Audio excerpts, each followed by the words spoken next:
Boker Tov, friends. And so it is Tuesday, and on Tuesday it is Mindfulness and Middot. And I just want to share this to our page. Okay.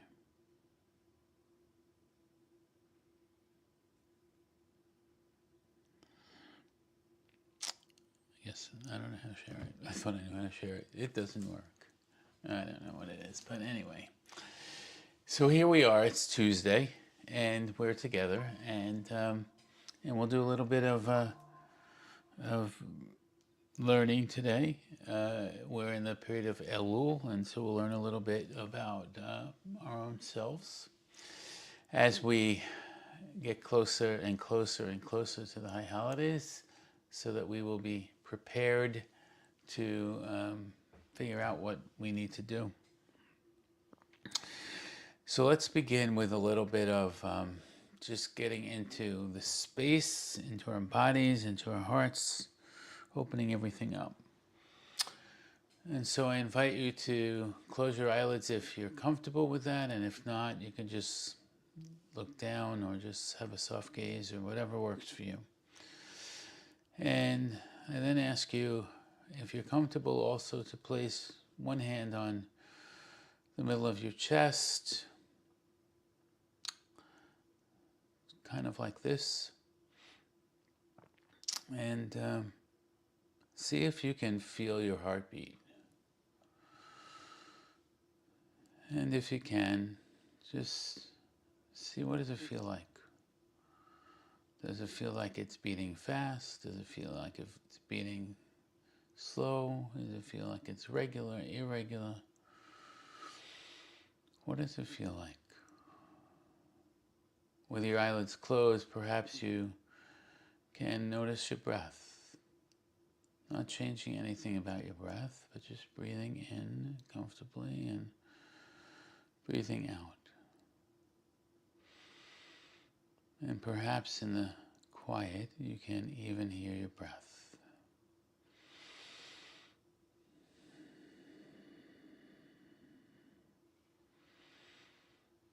Taking it a step further is perhaps to see what's happening in the rest of your body, settling into this moment in time. Not worrying about anything else, but just being right here at this moment in time. Is there any tension in your neck, your shoulders, your back? I invite you to sit up and perhaps check that out. What's happening in your hips? Perhaps even going through your whole body from head to toe and see what stress might be there, and is there a way that you can release some of that at this moment in time? Not worrying about what you have to do next, but just being here in the present. And just breathing comfortably in and out as comfortably as you can.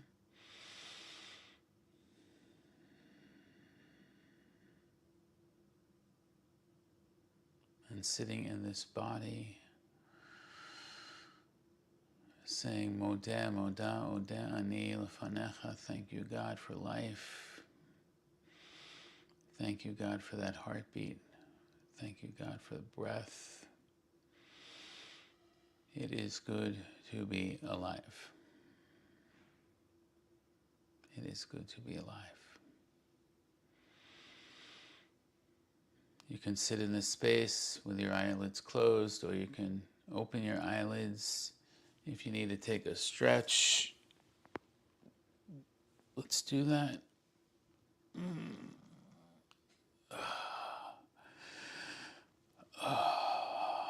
Maybe you want to yawn.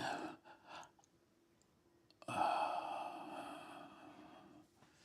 invite you to put your right hand on your left thigh, hold the back of the chair, and just twist to the left. Come back to the center. Place your left hand on your right thigh and twist to the right. And back to the center. And let's just make some small circles, no exertion, wherever your limit is.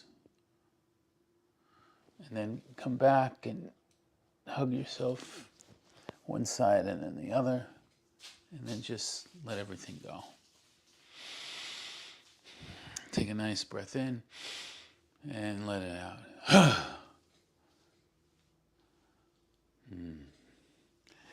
So friends, today we're going to talk about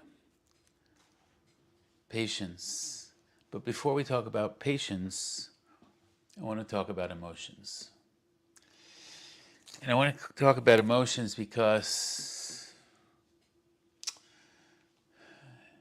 in life, we worry about a ton of stuff. And I want to talk about letting go of the small stuff. It's not so easy to let go of the small stuff, but when we stop worrying about what's really unimportant, we could perhaps think about what truly is important. Each and every one of us, each and every day, experiences many disappointments. Our expectations, which are usually set high, not only our personal expectations, but those of what we expect from others, are often unmet. Our plans are blocked by circumstance. Our wishes go unfilled. We discover that our lives are subject to a whole bunch of things that we have no control at all about. Rabbi Jay gifted me with this shirt that says, I can do hard things. Each and every one of us can do hard things. It's not easy. It's not easy, but we have the ability, even when there is a genuine hardship, to react in a way that is more healthy for our emotional system, our spiritual system, and our physical system, our whole body. In some cases, our response is so powerful that we allow the reaction to the annoyance to take over all of our systems. The tension that permeates our bodies and minds when we are late for an event, or interrupted at work, or sitting in traffic, or our kid triggers us, or our spouse or a partner triggers us, or a colleague triggers us. The small stuff, the tension, sitting in traffic, someone cutting us off. So many things in life are so small, but our reaction is so big.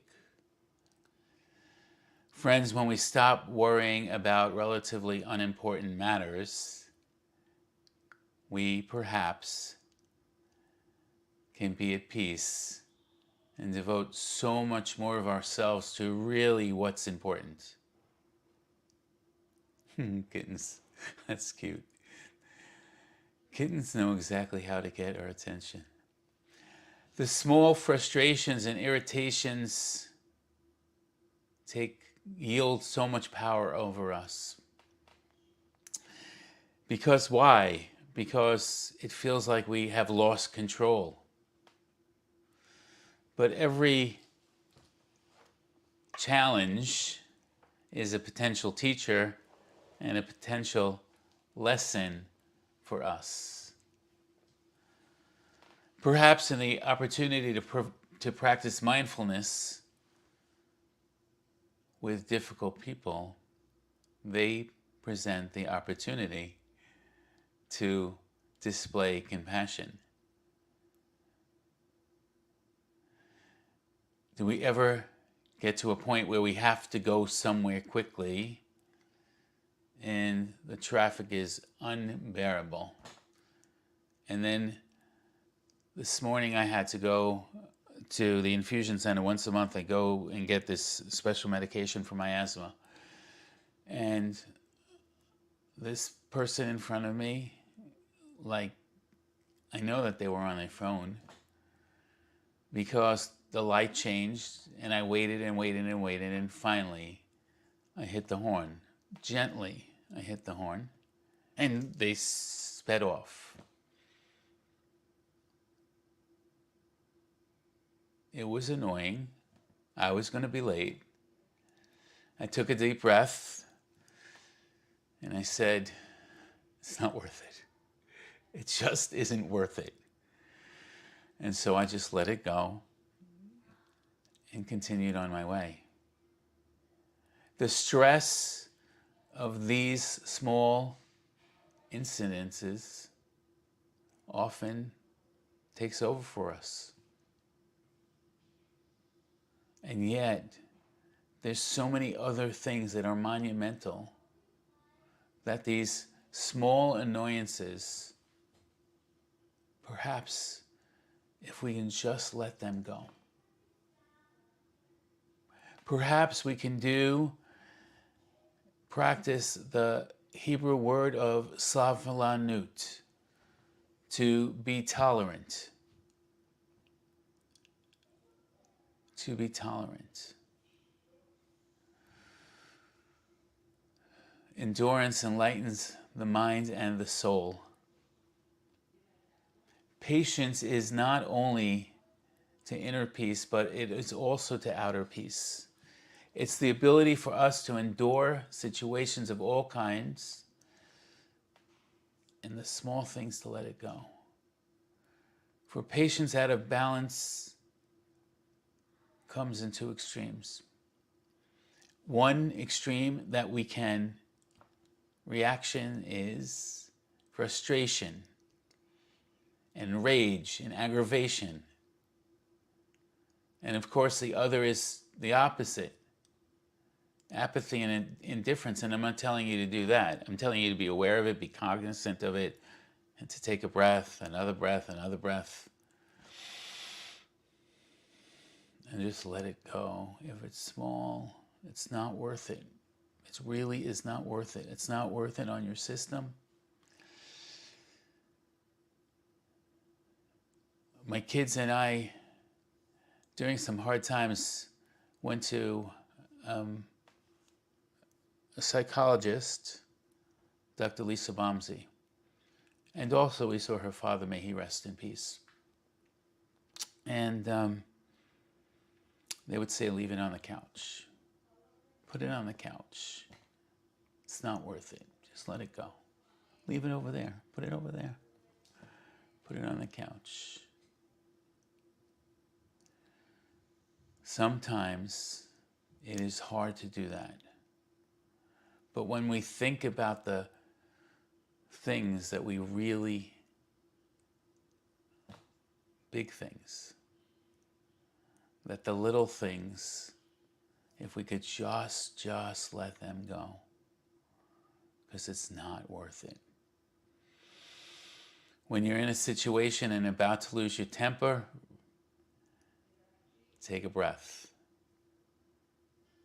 Plan early so that when there is traffic, where someone is sitting at the light and is on their phone and is not moving,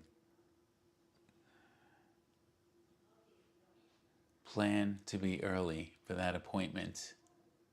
When you're frustrated in traffic, take a breath, maybe put on your radio. Where can you get enjoyment?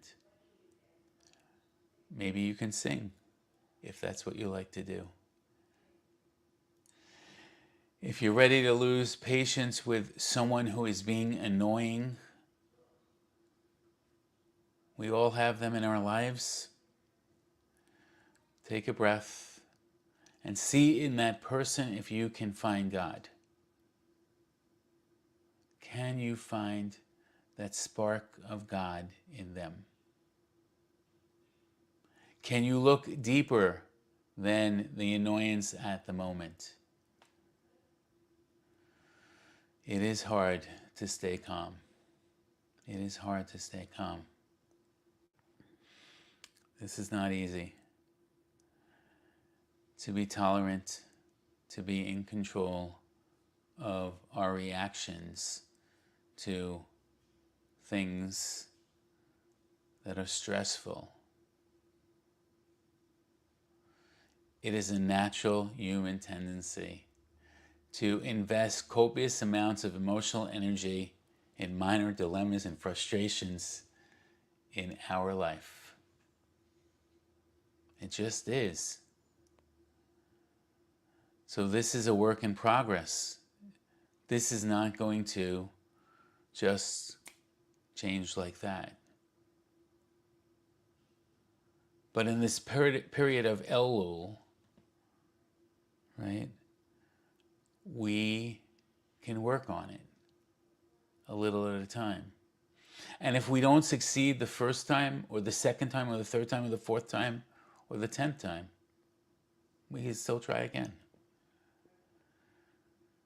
But I can guarantee you that over time, if you don't react to these little tiny things or these annoyances, or you react less to these annoyances, you'll feel better, because those people will continue to trigger you. Those won't go away.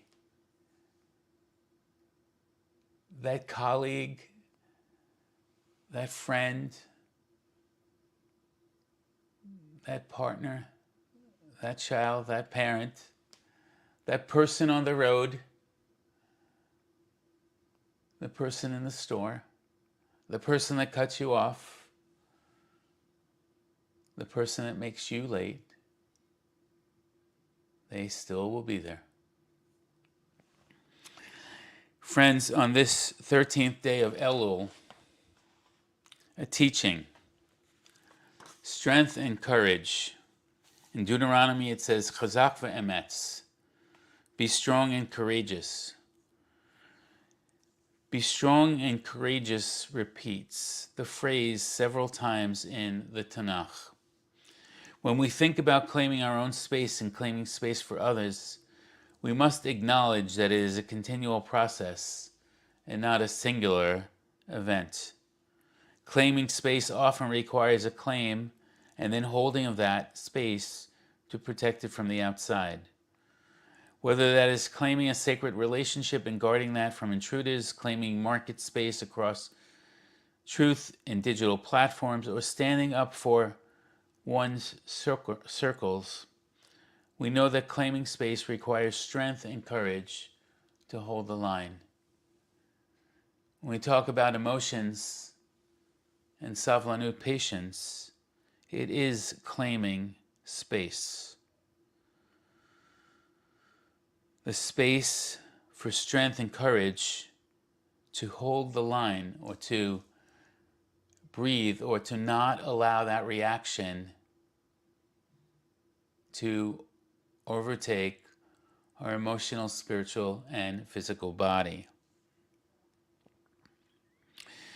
Rabbi Nachman of Breslov, the 18th century founder of Hasidic Judaism, notes one needs to be strong and courageous when facing those who aim to tear them down.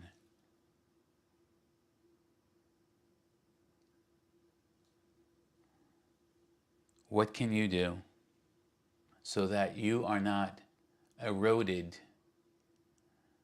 when these small things happen in your life?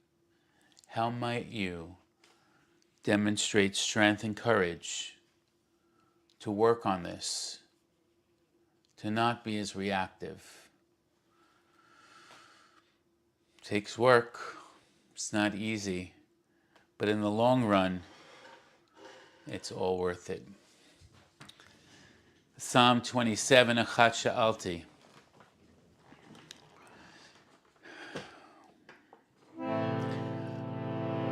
Achat Sha'alti Meit Adonai Ota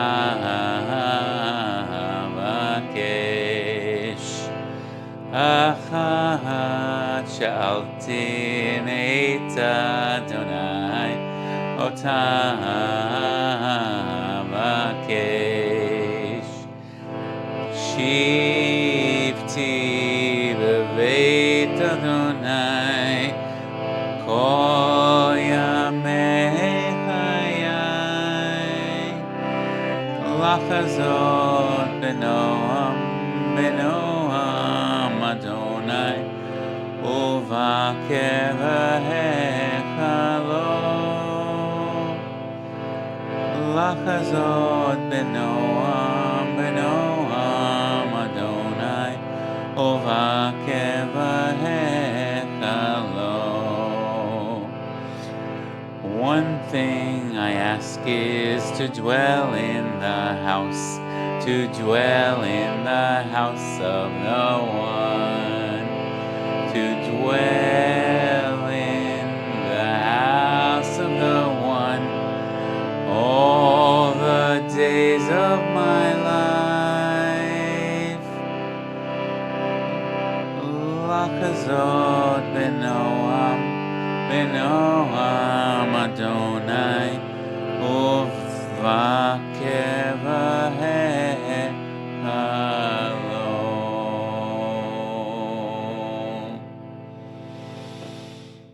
Friends, thank you for joining me today. Let us go out and see how we can put this teaching into practice. Practice means practice. It doesn't happen just like this.